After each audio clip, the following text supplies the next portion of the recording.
அன்பான தினபூமி நேயர்களே, அனைவருக்கும் வணக்கம். இந்த விஸ்வாவசு வருஷம் புரட்டாசி மாசம் அப்படின்னு சொல்லக்கூடிய கன்னியா மாசம். இந்த கன்னியா மாசம் சிறப்பு என்ன? 17/9/2025 முதல் 17/10/2025 வரை புரட்டாசி மாசம் 31 நாட்கள்.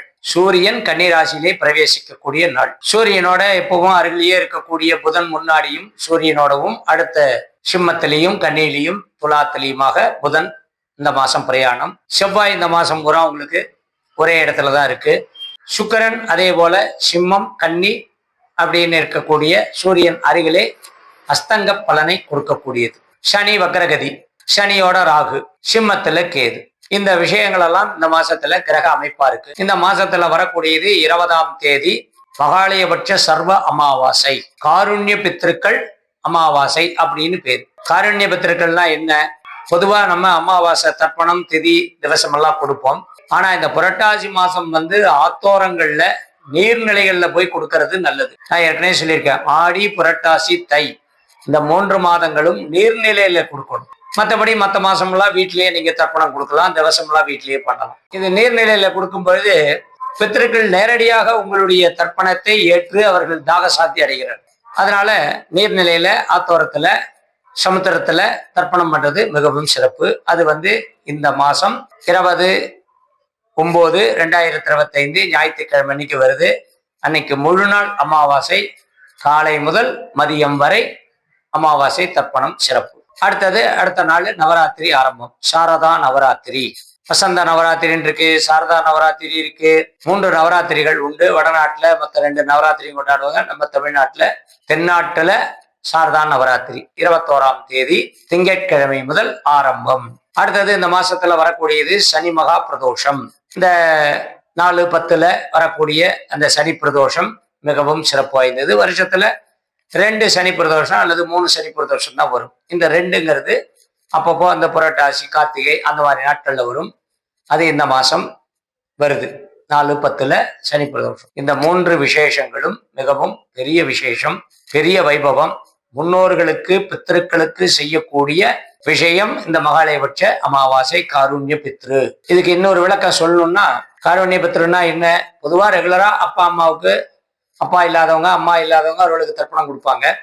ஆனால் அதோடு சேர்ந்து ஏதாவது அண்ணன் தம்பி அவர்கள் ஏதாவது துரதிருஷ்டவசமாக இல்லை என்றால் அக்கா தங்க அந்த மாதிரி இருக்கிறவங்க, மாமனார் மாமியார், அடுத்தது சொந்த தாய் மாமா. ஏன்னா அம்மான் அப்படின்னு சொல்லக்கூடியது தாய் மாமா. தாய் மாமாவுக்கு இந்த புரட்டாசி மாசத்துல கொடுக்கறது. தாய் மாமா இல்லாதவர்கள் அவர் இருந்தா அடுத்து மறு அம்மா மாதிரி அவங்களுக்கும் இந்த தர்ப்பணம் கொடுக்கணும். இது காருண்ய பித்ருன்னு பேர். காருண்ய பித்ருன்னா எல்லாமே அடங்கும். அதை நான் விளக்கம் சொன்னா 15 நிமிஷம் 20 நிமிஷம் ஆகும். அதனால இது வரைக்கும் இதை வைத்து புரிந்து கொள்ளுங்கள். அதனால போய் நீங்க சொல்லணும், தர்ப்பணம் பண்றவர்கிட்ட சொல்லணும். எங்க அண்ணன் தம்பி அவரே செய்வாங்க. பொறுமையா உண்மையாலுமே தர்ப்பணம் பண்ணக்கூடியவர்கள் மாதிரி அப்பா அம்மா பேரை சொல்லிங்க, தாத்தா பாட்டி, முப்பாட்டன் முப்பாட்டி, அம்மாவனுடைய அம்மா அப்பா, அம்மாவனுடைய தாத்தா பாட்டி, அம்மாவனுடைய முப்பாட்டன் முப்பாட்டி, அண்ணன் தம்பி, சித்தப்பா பெரியப்பா, அக்கா தங்க, தாய் மாமா, மாமனார் மாமியார் அப்படின்னு எல்லா வழியும் சொல்ல சொல்ல பெயர் தெரிந்தால் சொல்லி, இல்லைன்னா அந்த பதவியை மட்டும் சொல்லி அவர் சொல்லுவார். மாதாமக, மாது பிதாமக, மாது பிரபிதாமகன்னு அம்மா வகையில அம்மா கோத்திர சொல்லி, அம்மா வகையில சொல்லி எல்லாமே சொல்லுவார். அந்த செய்து வைக்கக்கூடிய புரோகிதருடைய பொறுத்து இந்த வைபவம், இந்த காரியம் சிறப்பாக செய்யுங்கள். உங்களுக்கு இந்த புரட்டாசி மாசத்தினுடைய அத்தனை வருடத்துக்கு ஒரு முறை புரட்டாசி மாசம் மனிதர்களுக்கு நல்ல புண்ணியத்தை கொடுக்கக்கூடிய மாதம் அனுபவிப்போம். இப்பொழுது 12 ராசிக்கு உண்டான பலனை பார்ப்போம். மீன ராசிக்காரர்களே, மீன லக்னக்காரர்களே, இந்த ராசிக்கு எல்லா விஷயத்திலையும் எல்லாமே நமக்கு பாதியாக தான் இருந்தது. முழுசா எதுவுமே நடக்கலை. அதாவது மந்திரங்களில் ஒரு சில விஷயங்கள் இருக்குது. இப்போ நாங்கள் பூஜை பண்ணுறோம், கணபதி ஹோமம் பண்ணுறீங்க, ஒரு நவக்கிரக ஹோமம் பண்ணுறீங்க, இது பண்ணாலும் அங்கே சொல்லும் பொழுது மந்திரம் அந்த புரோகிதர் இல்லை அந்த குருக்கள் சொல்லும்போது இஷ்ட காமியார்த்த சித்தியர்த்தம் அப்படின்னு சொல்லுவார், பல புருஷார்த்த சித்தியர்த்தம் அப்படின்னு சொல்லுவார். அதாவது எல்லாமே அர்த்தம் அப்படின்னா பாதி தான். அந்த பாதி கிடைச்சாவே நமக்கு பெரிய விஷயம் அப்படின்னு தான் சாஸ்திரமே சொல்லுது. அது அந்த சங்கல்பத்தில் வர்ற மந்திரம். அப்போ முழுசா கிடைச்சதுன்னா என்ன ஆகும்? ஏன் முழுசா கிடைக்காது? கடவுளே வேதமே என்ன சொல்லுதுன்னா அர்த்தம்னா பாதி. அதனுடைய குறிப்பாடு, அதனுடைய குறிக்கோள், அதனுடைய மேம்பட்ட விஷயங்கள் தான் இந்த ராசிக்கு எப்பவுமே இருக்கும். இப்ப இருக்கு. கட்டமாயிருந்த விஷயங்கள்லாம் இப்போ நல்லதா மாறும். மனசுல இருந்த பயம் கொஞ்சம் யாருடைய அனுசரணையாலேயோ இல்லை யாருடைய அனுபவத்தாலேயோ இல்லை மற்றவர்கள் யாராவது உங்களுக்கு சொல்லி கொடுத்ததாலேயோ இல்லை மற்றவருடைய ஆலோசனை பேர்லையோ நீங்கள் சில விஷயங்களை நல்ல முடிவு எடுப்பீர்கள். அது குடும்பத்தில் முதல்ல. அடுத்தது வேலையில். வேலையை விட்டுட்டு புது வேலை போகிறேன்னு போகக்கூடாது. வேலை இருக்கிற வேலையிலேருந்தே நமக்கு இது செட் ஆகலை, மேற்கொண்டு வேறு ஏதாவது முயற்சி பண்ணுவோம் அப்படிங்கிறது. வெளிநாடு சம்பந்தப்பட்ட வகையில் இருக்கிறவங்க உங்களுடைய பொருளாதார நிலை கொஞ்சம் மேம்பாடாக இல்லை, கொஞ்சம் கஷ்டமாக இருக்குது அப்படின்னா அதுக்கு உண்டான சில வளர்ச்சியை தேடி நீங்கள் உத்தியோகத்தை மாற்றிக்கிறதுக்கு ஐடியா பண்ணணும். குடும்பத்துக்குள்ள கணவன் குழந்தைகளுக்காக இதுவரை இருந்த வாக்குவாதங்கள் தீர்ந்து நீங்க ஒரு தெளிவான விஷயத்துக்கு வருவீங்க. உங்களுக்கு 11ஆம் இடம் வலுவாகுது. 7.5 சனி அது ஒரு கான்செப்ட் தனியா வச்சுங்க. அதனுடைய கட்ட நட்டங்கள் நீங்க அனுபவிக்கிறது, அதை அனுபவிச்சே தீரணும். அது யாராலையும் மாற்ற முடியாது. அதாவது சனி பகவான் நான் உனக்கு இதை செஞ்சுதான் தீருவேன்னா அதை தடுக்க எந்த கிரகத்தாலையும் அந்த சக்தி கிடையாது. ஆனால் சரி நீ தடுக்கிறியா?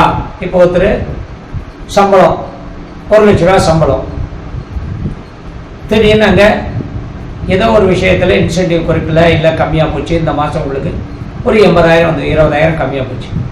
இது சனி பகவான் 7.5 சனியில் செய்கிற வேலைன்னு வச்சுக்கணும். ஆனால் அதை மீறி குரு 11ஆம் இடத்தை லாபஸ்தானத்தை பார்க்கறதுனால, 7ஆம் பார்வையாக பார்க்கறதுனால சரி இந்த மாதம் உனக்கு வேண்டாம், அடுத்த மாதம் அதனுடைய கழிவை மைனஸ் பண்ணுறேன், இப்போ நீ புதுசாக வாங்கிக்கோ, ரெகுலராக இருக்கிறத நீ வாங்கிக்கோ அப்படின்னு சொன்னால் என்னவோ அந்த காரணம், அதனுடைய எஃபெக்ட் தான் இந்த மாதத்தில் இருக்கும். அதனால் துணிச்சலாக தைரியமாக நீங்கள் எதை வேணால் செய்யுங்க. உங்களுக்கு கிரக பலன் நல்லாவே இருக்குது, கண்டிப்பாக நடக்கும். குறிப்பாக குடும்பத்தில் பெண்களாக இருந்தால் ஒரு 40 வயசு கிட்ட இருக்கக்கூடியவர்கள், 35க்கு மேலேயே 45 வயசு வரை இருக்கக்கூடியவர்கள், உங்களுடைய மாமனார் மாமியார் அவர்களுடைய விஷயத்தில் ரொம்ப கவனம் தேவை. கூட பிறந்தவர்களுடைய விஷயத்தில் கவனம் தேவை. அனாவசியமாக சண்டை சச்சரவு வரக்கூடாது. குழந்தைகள், மகன் மகள் அவர்களால் உங்களுக்கு நல்ல விஷயங்கள்லாம் நிறைய நடக்கும். ரொம்ப அனுசரணையாக இருப்பாங்க, ரொம்ப பாசமாக இருப்பாங்க. நீங்கள் சொல்கிறதை தவிர வேறு எதுவும் செய்ய மாட்டார்கள். உங்களுடைய பேச்சுக்கும் மதிப்பு மரியாதை கிடைக்கும். குறிப்பாக 55 வயதுக்கு மேலே இருக்கக்கூடியவர்கள் நீங்களாக சில விஷயங்களை அடுத்தவர்களுக்கு கட்டம் கொடுக்கக்கூடாது அப்படின்னு நல்ல விஷயத்தோட எல்லா விஷயங்களையும் அனுசரித்து போனீங்கன்னா உங்களுக்கு எந்த கட்டத்தையும் எந்த கிரகமும் கொடுக்காது. அடிப்படை ஜாதகத்தில் சொந்த பந்தம் உங்களுக்கு சில சூழ்நிலைகள் கட்டத்தை கொடுக்கும். இந்த மாதம்தான், அடுத்த மாதம் பலன் மாறும். அதனால் தைரியம், மனபயம் நீங்கி துணிச்சலாக செய்யக்கூடிய காரியம் உங்களுக்கு உறுதுணையாக இருக்கும். நட்பு வட்டாரம் உங்களுக்கு மிக நல்ல விஷயங்களை கொடுக்கும். உத்தியோகத்தில் சில கட்ட நட்டங்கள் இருக்கும், ஆனால் அதுக்கு மீறி சில நல்ல மனிதர்களுடைய ஆதரவு கிடைக்கும். சொந்த ஜாதகத்தில் 7ஆம் இடம், இப்போ மீன லக்னம்னா கன்னி லக்னம் 7, அது எப்பவுமே உயர்வான ஒரு ஸ்தானம் தான். ஆனால் ஒருத்தர் உங்களுக்கு சப்போர்ட் பண்ணால் அவங்க கூட இருக்கிற இன்னொருத்தர் உங்கள்கிட்டயே 2 பேர் நட்பாக இருக்காங்கன்னு வச்சுங்க. ஒருத்தர் உங்களுக்கு சப்போர்ட் பண்ணால் இன்னொருத்தர் உங்களுக்கு அவங்ககிட்ட சொல்லி அதை சப்போர்ட் பண்ணுறவங்களையும் கெடுத்துருவாங்க. இது குடும்பத்தில் கணவன் நல்லா அந்யோன்யமாக இருக்காரு, ஆனால் கணவனுக்கு அவங்க அம்மா மாமியார் ஏதோ ஒன்று சொல்லி ஒரு சின்ன பிரச்சனையை உருவாக்கிடுவாங்க.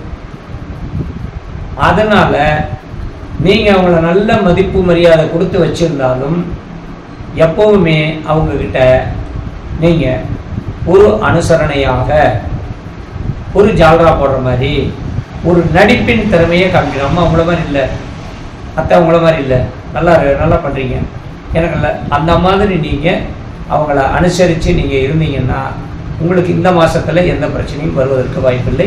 மீண்டும் சந்திப்போம். நன்றி.